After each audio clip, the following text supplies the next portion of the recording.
کتابم هست، کتاب درس 20 ستون میفته تو آب میشه چیز. هیچ وقت شما این تا آب نمیتونید ببینید.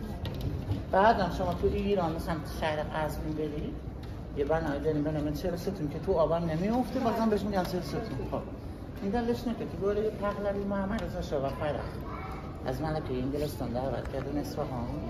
دو دفعه اومد اصفهان، چند از استفاده دفعه دوم بهش گفتم یه شب تو کاخ 40 ستون بخواب. نرو هتل مثلا.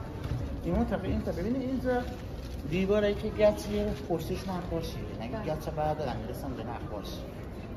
این سال من تا لبه دیوار گچ بوده. توی اتاق هم همینطور نمیدونستن نقاشی.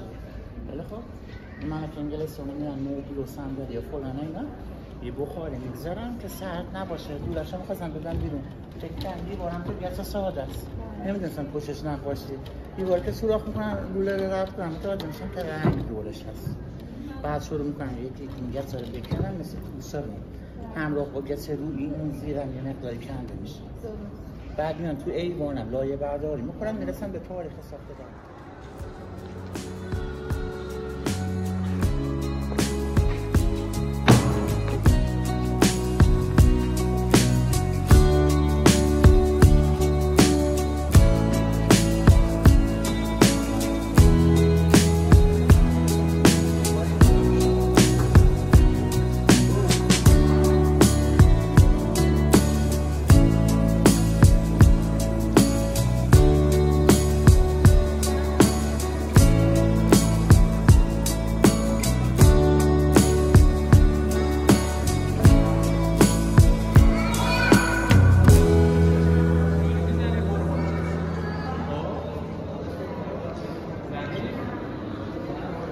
که بناهایی که می‌خواستم اعلام کننده بنویسن یه روشش به عدد بوده.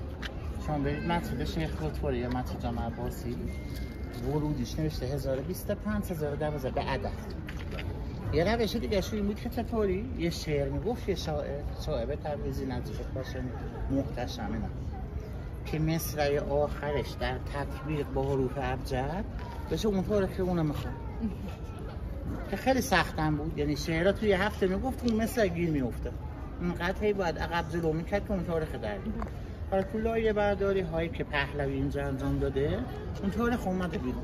ولی اگر شما روتون رو بکنید اون طرف این بالا رو نگاه کنید شما یه سری 6 ضلعی هایی میبینید که تو شعر نوشته شده. اینا پهلوی از زیر گچ آورده بیرون نمیدونسته کسی اینا هست مثل اسنجی. دو ردیف شعره اونه که قرمز رنگ بین اون دو تا ستون هست بالا اون وسط نوشته. آخری مصرعش نوشته مبارک ترین بناهای دنیا قبلگاه تاجداران با دائمین مکان. اینا وقتی به عدد برگردونید میشه 1057 هجری قمری. شاه عباس دوم از 1052 تا 55 سال فردی به نام محمد تقی الدین محمد اینجا رو ساخته. نه اینا، اما اینا نه که الان دارید میبینید. شما دارید بگید اینا اگه 20 تا ستون باشه ما تو آب میبینیم که هیچ وقت هم نمیبینیم. بله. یه فضایی مثل این ساخته. خب بله.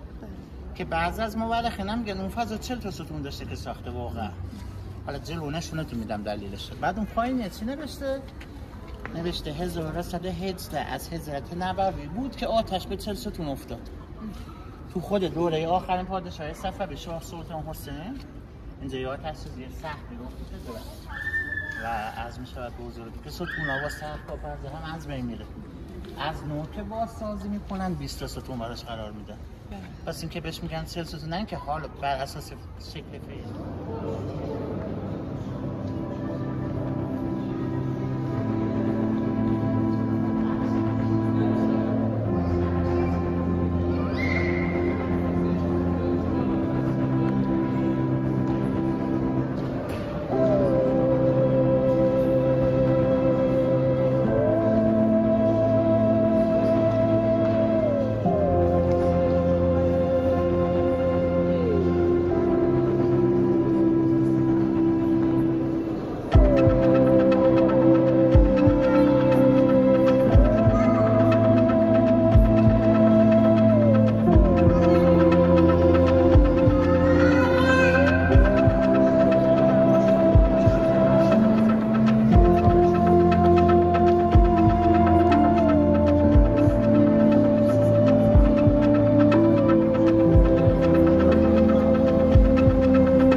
همینطوری هم نبوده که بیان پیش شاه، منتظر میموندن شاه بهشون اجازه بده بیان تو. از کجا بیان تو؟ در. حالا در به بخش اینجاییه میکنیم باز کنیم، این دره. تو همه خونه قدیمی هم هست اینجا در قدیم اینطور بوده. چرا اینجوریه؟ یه لبه پایینش داره برای چی؟